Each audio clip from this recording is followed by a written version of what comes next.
Hey, and thanks for joining us on this week's episode of For All Things Lexington, the only show dedicated to Lexington, South Carolina, and where a spade is always a spade. Here we'll talk to and about people, places, groups, things to do, and places to go in and around Lexington, South Carolina. I'm your host, Angela Barrett, and this is For All Things Lexington. All right, guys, as promised, I have with me Ryan Taylor. Thanks for being here. And an absolute pleasure to be with you again. You know what? I hear something in the background. I know what it is. Hang on one second. It's always something. It's my little heater because it's cold and I'm already tired of being cold. And it's what? Just January. Just January. 16th actually. And I'm already tired of being cold, and I understand this week and next week is going to get worse. I know if you listen to the amateur weathermen on any of your social platforms, they will scare the death out of you. That's right.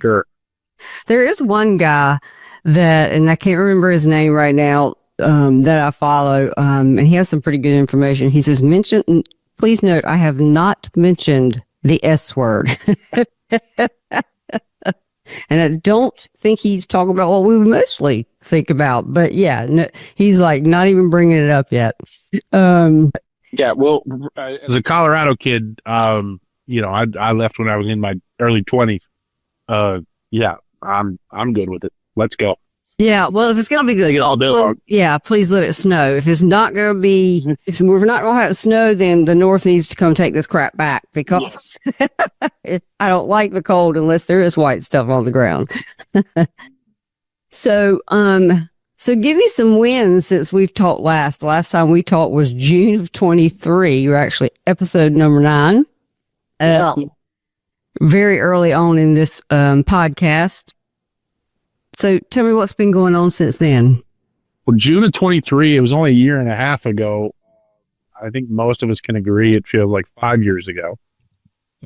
I don't know why. They say just you get older, time starts flying faster, and I guess I'm following that category. So time does fly. Yeah, a lot's happened. So the joy is, for those that don't remember, and not that I think you should, I get the great joy and honor of running the Nancy K. Perry Children's Shelter here in Lexington County.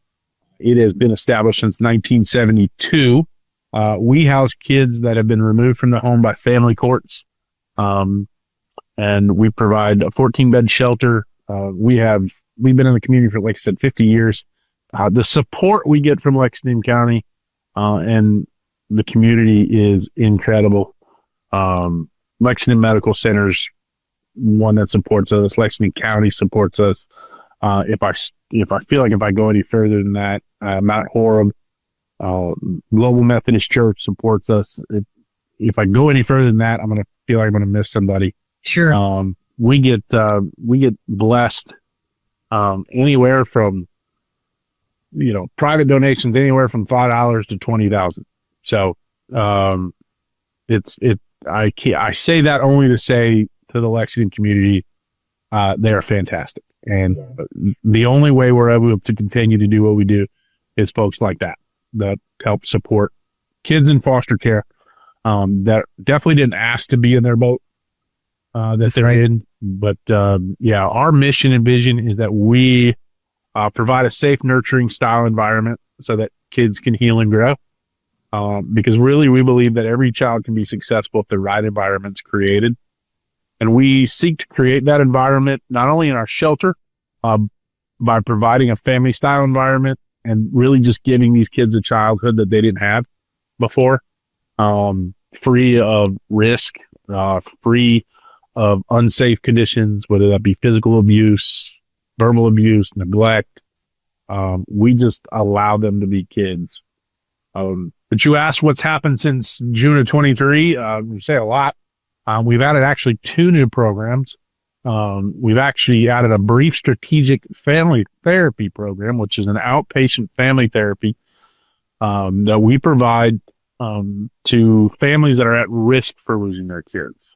So these are families that have had some type of report or incident that has occurred, and they and we'll go in and work and partner with them and do family therapy with the family as a whole. Hopefully we can keep those kids in the home and not have them brought into foster care. And that's kind of a preventative service that we've started as well. And it's had some great success. We only serve Lexington County with that. We actually are expanding into Sumter County with that program because there's a need there as well. So that's definitely a benefit there. We've also added a case management program as well. That's to help families that lack resources and direction, and hopefully we can get with them, hook them up with the resources they need, whether that be additional family therapy, community resources, partnering with, for example, like pest control, heating and cooling, companies and organizations, and getting them the resources they need so they can have a safe, nurturing style environment in their own home. So we've added those 2 programs in the last year and a half, and it's felt like fun. Yeah. Yes, you're right. So the last time you and I were together, you had mentioned something, and maybe this just hasn't come to fruition yet, about the mentor program. Because let's back up. First of all, the earliest age that y'all take children is it 13? 12. 12. Okay. 12. Yeah. 12. We're actually 12. And one of the things I think we've done in the last year or two is we've upped our age limit from 18 to 19. And the reason we've done that is to, again, meet a need for kids that are obviously the kids that struggle with the kind of stuff our kids struggle with. School is not of the, I wasn't going to say the highest priority, but there definitely is when you're struggling to meet other needs, getting a good education is not top priority. So they've either fallen behind or they're not engaged, and it's taken a little bit longer for them to get through school or finish their GED. So we actually, we had several kids when I first started that were 18, and we had to find other placement for, because they turned 18, and then their school was disrupted, or we had to do extra work on the back end. So we actually upped our highest age to 19 so that we can serve those kids. They can finish high school, finish their GED program, and we can launch them into society with some more success than what they would have without it. So, right. Yeah. So again, the last time that you and I talked, there was some talk about a mentor program for those children that once they have to leave y'all's facility, that they have contact with someone else outside to help them, if do nothing more than go to lunch, happy birthday, you got somewhere to go for Thanksgiving, you got somewhere to go for Christmas, things of that nature. How's that going? Because I'm kind of excited about that one. Yeah, we have linked up some of our 18 and 19-year-olds with community members. It is not it's not something we've promoted. We've been able to meet the need verbally, with just folks that have been interested. It still is. You have 2 more that want to join this, so don't let that afterwards. Yes. It is something we have not really pushed it with all the other programs that we've had to do, that we've had the opportunity to do and meet that need there. We've been able to link our high school kids with some folks in the community without really pushing it as a huge agenda. So gotcha. So because again, these kids are in regular school and playing regular sports, and so y'all have a lot going on over there as far as a daily schedule. Because how many do you have right now? We have, of course, with Christmas and everything else and the holidays, we have 5 right now. We're licensed for 14. Really with well, the history to this is that we were licensed for 14 when we were able to take little kids. And for years we took everything from infants to 18. Unfortunately, the way the DSS's work, Family First Act, has been implemented, group care is looking to take care of more 12 to 18. And that's really the needs that we've met. I joke all the time, it was a lot easier to manage and be able to work with behaviors when you can count to three, and then kids would listen at the three. With teenagers, middle school and high school kids, you start counting to three, they'll tell you you're number one. It doesn't work as well. So really, even though we're licensed for 14, our max is probably about 10. Just because we do want to provide these kids, when we say family style, and a kid-like environment, I really truly mean I want to give these kids a childhood. I want them to participate in sports. We want them to be a part of band. We want them to do extracurricular activities outside the school. We want them to be a part of church group. We want them to be able to visit with their friends and be safe doing so. And with that, for parents that have or have had teenagers, that takes a lot more effort to do when having 14 different sporting events is difficult. So 10 is probably the max. And we got 5 right now, which is a lower number than we normally have. Which in your world, that's not a bad thing. No, that's not. The other side of that is we still got budgets to make. So that's we're in it to provide the service to kids that need it, and there's kids that need it. We just gotta be able to, and it's a balance when you bring new kids into a milieu or an environment that is already established by 4 or 5 kids. You can have one kid make it great, even greater, or you can have one kid that just ruins it.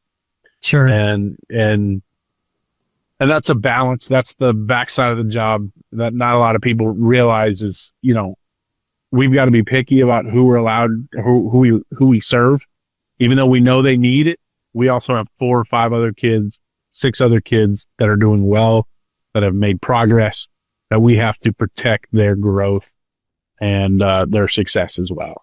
Right. So, comparing children to dogs, but if you think about it and you have a Chihuahua, well, the likelihood of you bringing a Rottweiler into your home is slim to none, because those two are not going to get along. They're both very headstrong, but very much different sizes. Yeah, behavior is still behavior. So it's a balance, and it's a challenge sometimes, because we do want to serve everybody we can. It just doesn't always work. So right. So now, do y'all have any, I know that you have volunteer positions there and those things. Is there any big event or any sort of fundraising thing that y'all have got coming up, that if people wanted to get involved, is there anything like that going on right now? I know we just had the holidays and it's kind of The holidays is probably our biggest one. I hope everybody that listens to this had received one of our fall mail outs in their mail. Hopefully everybody responded to that. But that is one of our biggest fundraisers throughout the year. That really helps us to offset our operation budget. I mean, you can imagine what it is, even the grocery bill for 5, 10 kids. And that, I chuckle because you always hear the inflation numbers. Well, I look at our budget and what we spent 5 years ago to what we're spending now, and it's 35 to 40% more just in groceries. Sure. So, and these kids don't care about inflation.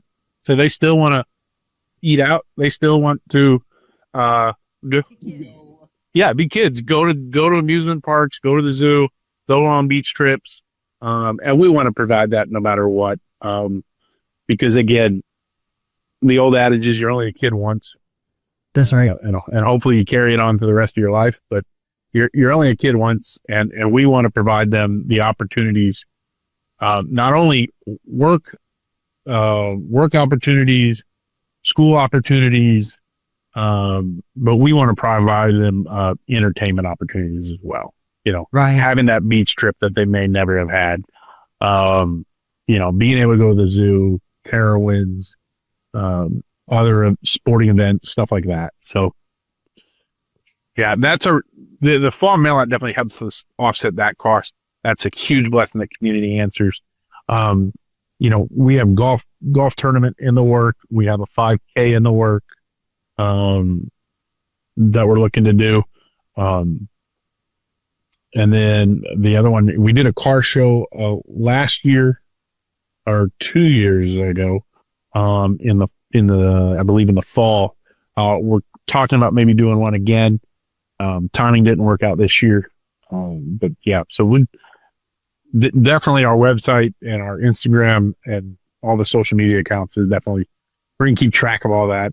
As far as volunteers are concerned, we have the great joy of, we partner with many of churches, and I dare not start listing, but I will guarantee you I win this one. So, man. Yeah, I'm not going to do it.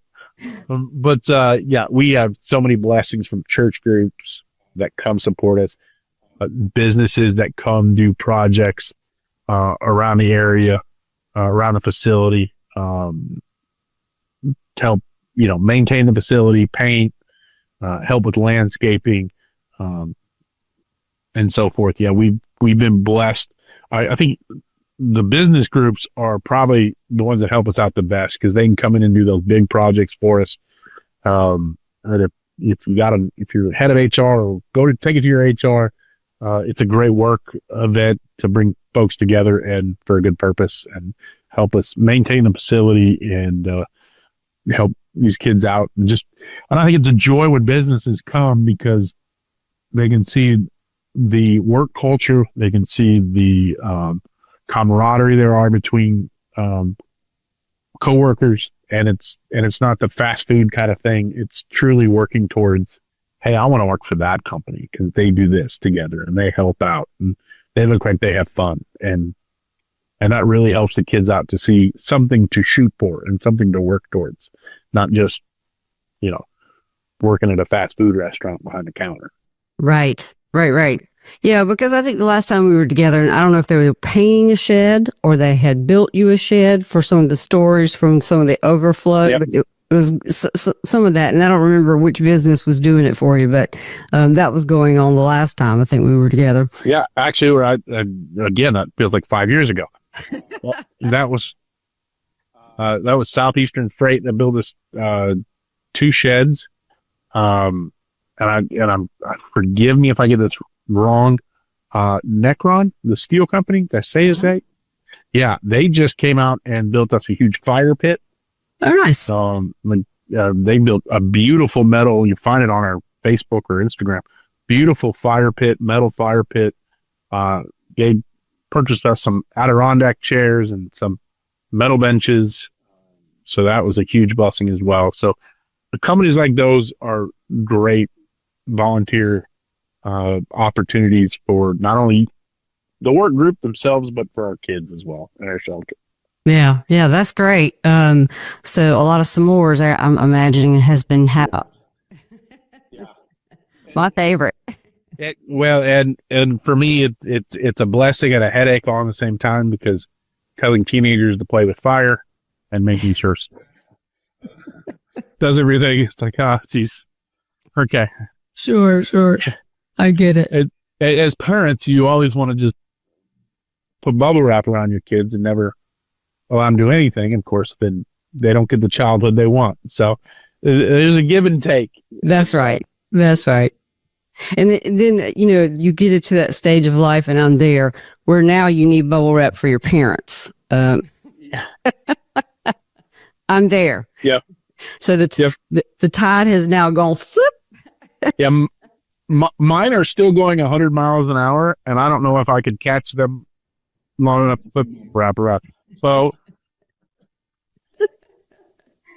So speaking of being kids forever, let's talk about you and your Jeep. I'm going to say obsession, and your wife would probably agree, but it's really not an obsession. It really is a thing, being a Jeepster, or at least was. My son has mine now, but yeah, it's all good.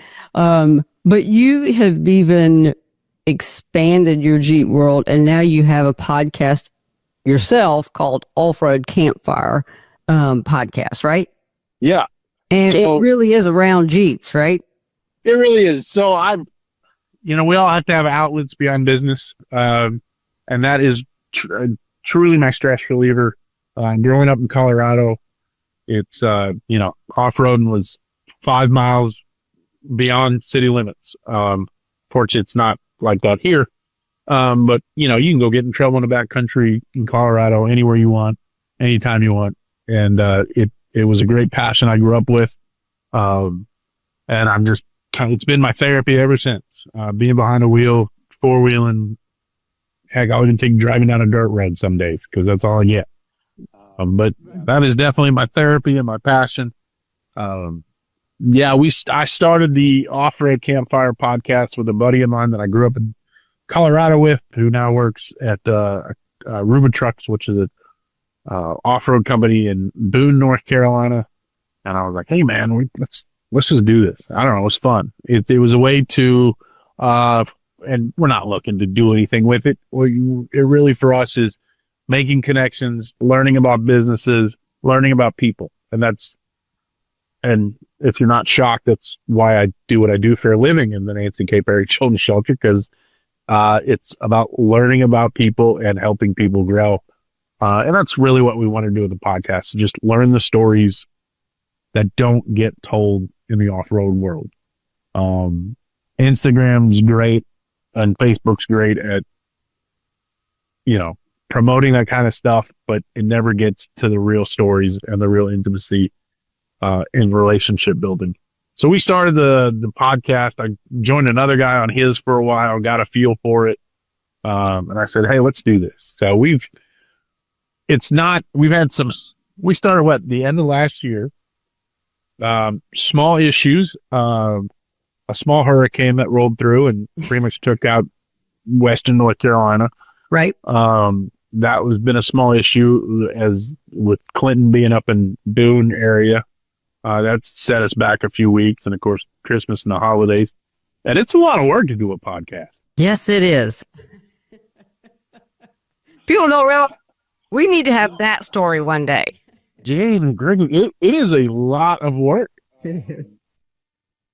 And and I don't do a lot of editing on mine, just because I like them raw, and it really is just putting an intro and an exit video in the front, but it takes a lot of effort and work. And, it does. Well, on my hours.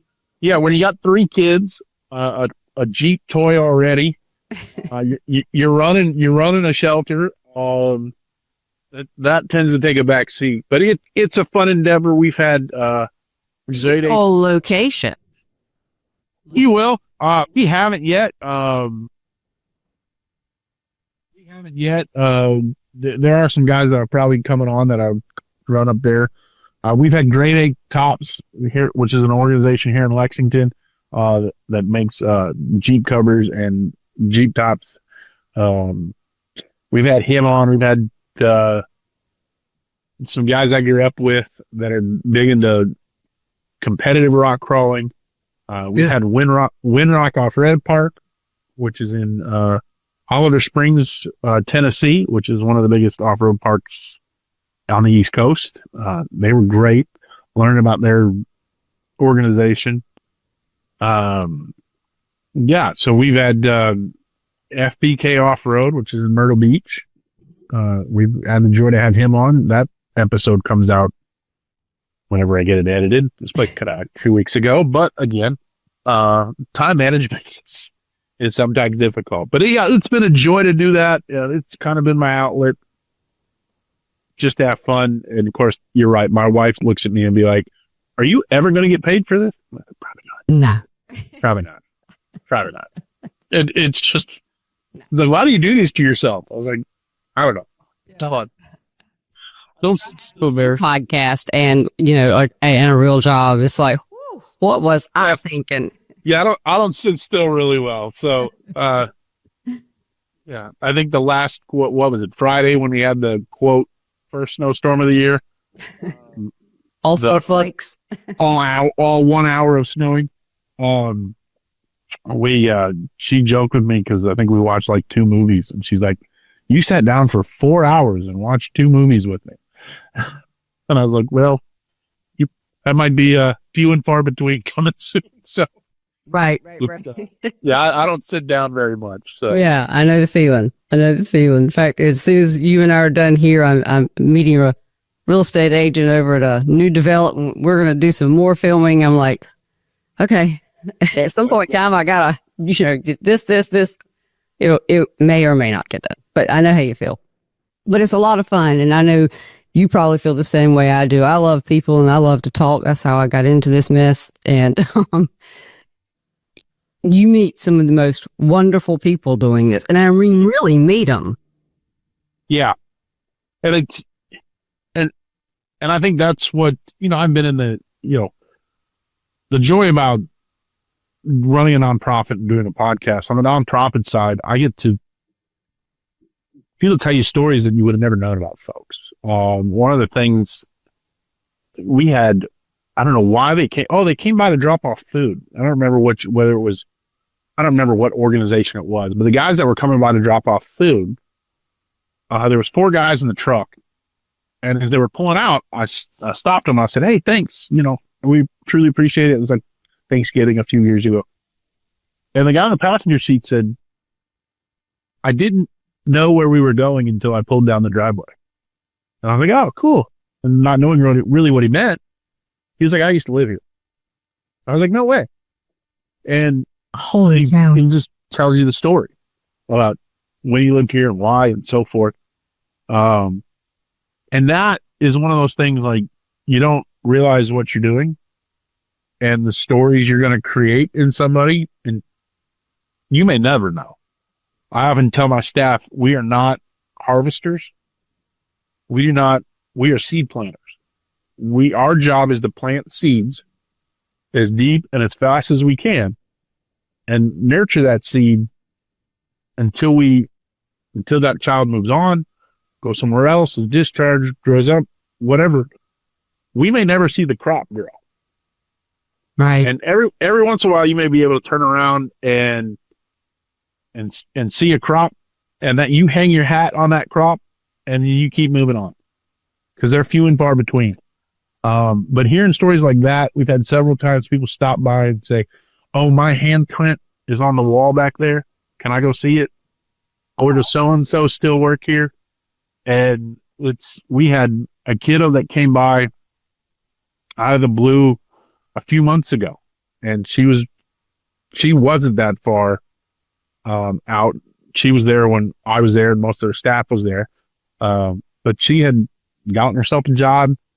She's in college. She's making a way for herself, has her own place, and those are great. She wasn't with us but 6-7 months.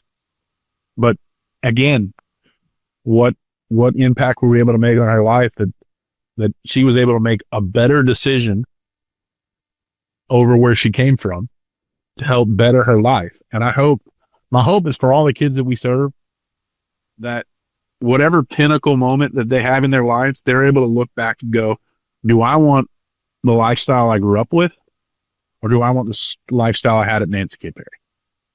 Right. And you hope that that's the thought, and they get the opportunity to compare those two and go, I want what I had at Nancy K. Perry, and this is what I got to do to get it.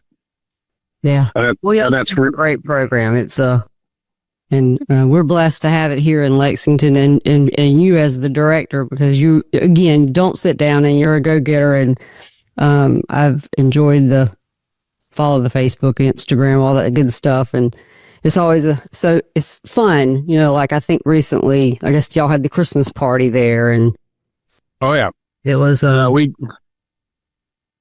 was a joy, just to get the staff together and get them unplugged for a minute. and get them just to enjoy, because it's a lot of hard work, a lot of sometimes difficult conversations and frustrations, but there's a lot of joy to it as well. So just to get them to unplug and really thank them. I joke, I don't do a darn thing. I mean, my staff is absolutely incredible. We've had some turnover and some leadership on a good part. We had some folks move on and want to pursue other growth opportunities. So we've had some turnover, but in a good way. We have a great business HR manager, and we have an individual that runs the outside now. She's had years of experience with DSS in their licensing department and so forth. She's fantastic. And our admin, or our admin assistant she runs the show. I don't do, it's one of those people, well, there's not a person I can't do this without. So they're all great. To put one over the other is I can't run the show without, we can't do what we can do without any of them. So they're fantastic folks. And well, that's great. Our clinical director, she's been intricate in running these programs, propping them up, building capacity for them, working with DSS, working with the other stakeholders that we have, promoting them, and really training our staff. And like I said, it is not a me show. It is a them show, and they have a heart and a passion for this, and it is incredible to watch them work and the growth that they've been able to help Nancy K. Perry have. Yeah, again, if nobody's been on go to the website or the Facebook page, probably like everybody else's business, that's the most up to date. It is. And the unfortunate part is we don't nearly put as much as we should on there. Yeah. We could probably celebrate something every day. Yeah. And it's unfortunate we don't ever get to highlight everything. And Sure. We wish we could, but it would be too much. But there's always, they're great. They're great. The kids work hard. We got one going to, a band competition in New York in a few months. So we've had, and again, we've had a community church help us raise funds for that. And they paid that in full for her to go on that trip. So it's, watching these kids grow and just have a childhood and be able to express themselves and work through their challenges and yet find success it's a community, it's a staff, it's a village kind of mentality to make that happen. And it's an utter blessing. Yeah, it's always such a pleasure to hear from you and to find out everything that's going on and how well you guys do. 'Cause you're all dealing with teenage emotion every day, and multiply that, right now by 5, but you've had more. That's a lot. So, and it's life as a teenager is not what it used to be. When we were at school, at 3:30, I got to ditch my bullies and the people that aggravated me, and I had to deal with you till tomorrow morning at 8. Now life is 24 hours a day, 7 days a week. It doesn't matter. You're always vulnerable. And not only do you have to deal with that as a regular teenager, but then you deal with the stresses of abuse, neglect, not being in your own home, wherever your parents are, whatever challenges they have. These kids carry a lot, and they do a lot of hard work to work through that and overcome that. Yeah. Well, again, we are blessed here in Lexington to have you guys here and have that program, because it's a great program. And, one of those prouder moments for us in Lexington is having you right there. So I appreciate that, from me and a lot of people. Yeah. Well, listen, thanks so much for being with me again. We'll have to do it again sometime. And you have a wonderful day and stay warm. We'll do it. You guys stay warm as well. And it's, like I said, this has been an absolute pleasure. It's a joy to be able to talk with you and reach out to your listeners and viewers. So it's great to be a part of this with you. Call us anytime. We'd love to be on it. Absolutely. And thanks so much. Angela, thank you. Be blessed.